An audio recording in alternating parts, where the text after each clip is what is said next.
Halo Sobat Goes, selamat datang di Tanya CEO Elemen. Hari ini kita akan tanya-tanya seputar elemen baik, mulai dari awal sampai berdiri sampai saat ini. Sebelumnya mungkin Sobat Goes sudah sempat lihat juga video yang kita rilis di sosial media kita mengenai cerita CEO kita mulai dari awal sampai saat ini. Nah, di depan saya sudah ada Pak Hendra selaku CEO dari Elemen Baik. Halo Pak, apa kabar? Baik, Ya Pak, baik, mungkin hari ini kita akan bertanya lebih detail lagi Pak. boleh. Nah, untuk awal pengen diceritain nih Pak, awal mulanya yang kemarin tuh Pak seperti apa? Mm, Nanti ada sekitar 10 pertanyaan aja Pak, nggak banyak-banyak. Untuk Oke, kita ngobrol-ngobrol dan lebih tahu nih buat sobat saya semua. boleh. Nah, untuk awal nih Pak, boleh Pak diceritain lagi bagaimana Bapak mulai di industri sepeda ini Pak? Saya mulai industri sepeda nih dari saya kecil, saya besarnya di Oke. toko sepeda orang tua. Hmm. Terus dari bangun tidur aja keluar lihatnya sepeda gitu. Sepeda semua tuh. Emang nasibnya udah ditakdirkan jadi tukang sepeda gitu. Oke. Tapi ya nggak mulai dari sono. Hmm. Jadi saya di tahun 2001, saya dikasih kepercayaan untuk ngurus toko. Oke. Nah, dari mulai ngurus toko itu, saya mulai memilih untuk menjadi salah satu dealer brand lokal yang oke lah di Hmm. Indonesia. Mulainya sih dari sono.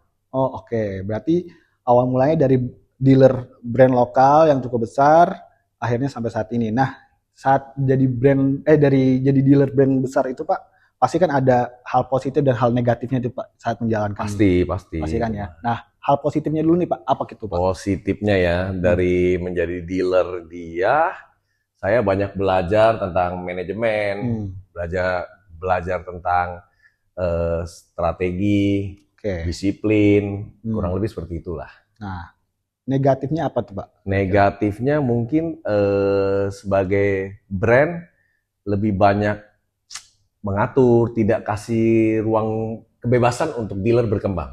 Oke, jadi dari pengalaman tersebutlah, dari hal negatif tersebut yang akhirnya Bapak kelola, yang akhirnya Bapak memberanikan diri untuk bangun elemen baik. Nah, itu alasan untuk beraninya itu apa tuh Pak?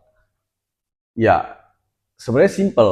Hmm. Satu, visi misi kita berbeda. Hmm. Saya tuh berpikir bahwa seharusnya brand itu mendukung dealer, membuka kesempatan, bukan membatasi. Oke. Jadi dari situ saya ngambil keputusan bahwa wah nggak bisa nih, Hmm. berarti kita udah berbeda, jalur jalannya ya Ya.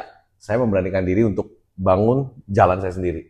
Oke, jadi karena batasan-batasan itulah ya Pak, yang akhirnya Ya, Bapak memberanikan diri untuk buka elemen baik sampai saat ini. Nah, pasti hal itu pun nggak mudah nih Pak. Pasti ada tantangan ini Pak. Nah, tantangannya apa tuh Pak? Tantangan pasti terbesar. tantangan terbesarnya ya karena mulai dari nol Hmm. ya. Saya harus mulai membangun kepercayaan karena Oke, kan brand baru. betul betul. Terus menyediakan produk yang bisa diterima pasar. Oke. Terus meyakinkan dealer-dealer untuk bantu dong jualin brand saya. Mhm. Tapi Ya, ya di situ ya saya belajar, saya di tempat terus mentalnya eh, gimana bahwa bisnis ini bukan tentang satu pihak yang besar, tapi oke. bagaimana semua pihak saya bisa gandeng untuk tumbuh bersama. Oke, jadi dari hal-hal tersebutlah yang akhirnya menjadikan keberanian itu dan tantangan itu mudah sampai sekarang terlewati ya Pak, kurang lebih ya Pak. Ya begitulah. Nah pasti dalam perjalanan nih Pak, pasti kan Bapak punya nilai dan prinsip sendiri nih. Nah nilai dan prinsip apa nih yang selalu Bapak pegang untuk jadikan elemen sampai saat ini nih Pak? Kalau prinsip saya tiga doang sih. Hmm, Sebenarnya ya fairness, oke, fairness. keterbukaan, sama kepercayaan. Oke, oke. Yang kalau dealer nggak percaya sama brand, Hmm, mungkin nggak bisnis itu jalan, ya kan nggak benar, mungkin, nggak mungkin ya benar. gak. Dan saya selalu berusaha untuk gimana saya menjaga hubungan yang Hmm, setara antara prinsipal dengan dealer. oke. Jadi saya berasa bahwa saya harus berbeda dengan apa yang saya alami dulu.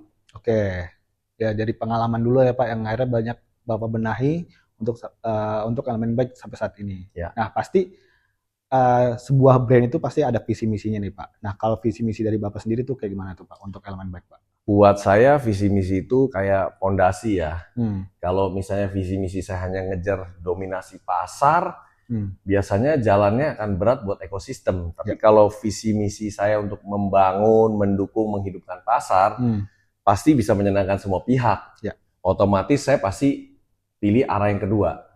hmm, oke oke oke. Nah dari pengalaman-pengalaman tersebut dan akhirnya Bapak juga sekarang pegang beberapa dealer juga, pegang beberapa customer juga.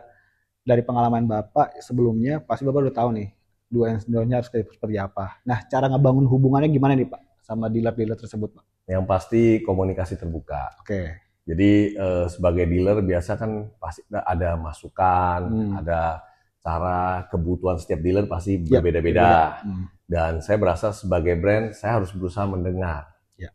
Jadi saya selalu bilang ke tim saya bahwa tolong perlakukan dealer itu seperti keluarga, bukan seperti alat jualan. Yang penting kamu jual brand saya gitu loh. Iya, Ya gitu juga. Jadi kalau dealernya maju, otomatis brandnya pasti juga maju.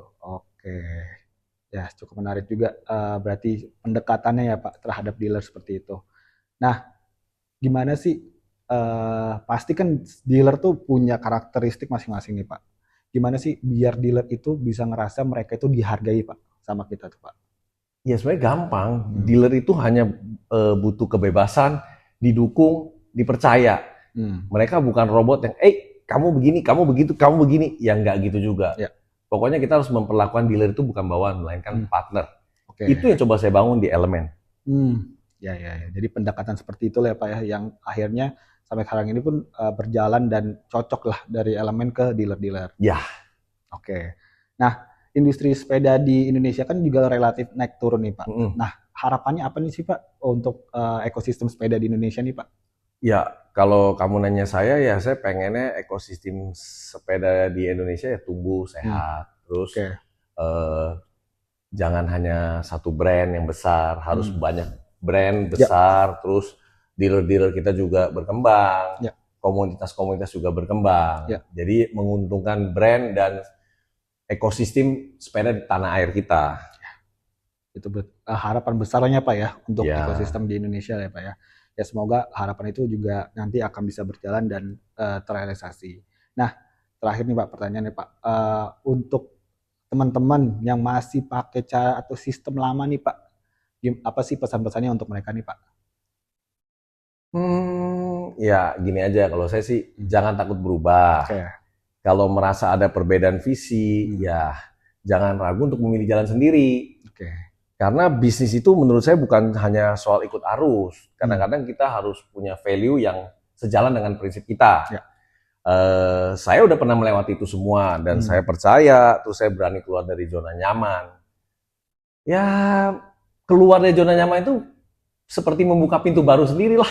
Kurang lebih kayak gitulah. Ya kita keluar dari comfort zone lah ya Pak. Iya harus. Kadang-kadang itu harus seperti itu gitu. Ya. Oke. Ya kurang lebih seperti itu Sobat Goes. Cuma sebagai penutup, mungkin ada closing statement nih Pak untuk teman-teman semua. Closing statement saya, saya kasih yang gampang. Loyalitas itu nggak bisa dipaksain, melainkan harus dari keadilan dan saling percaya supaya kita semua bisa berjalan bersama. Oke, luar biasa closing statement dari Pak Hendra selaku CEO dari Elemen Bike. Ya kurang lebih itu aja Sobat Goes. Mungkin nanti kita akan coba open pertanyaan atau dari Sobat Goes ingin tanya-tanya bisa di komen langsung aja di YouTube kita atau di sosial media kita. Untuk nextnya apa nih yang akan kita bahas seputar Elemen Bike. Dari saya seperti itu dan terima kasih. Bye-bye. Thank you. Bye-bye.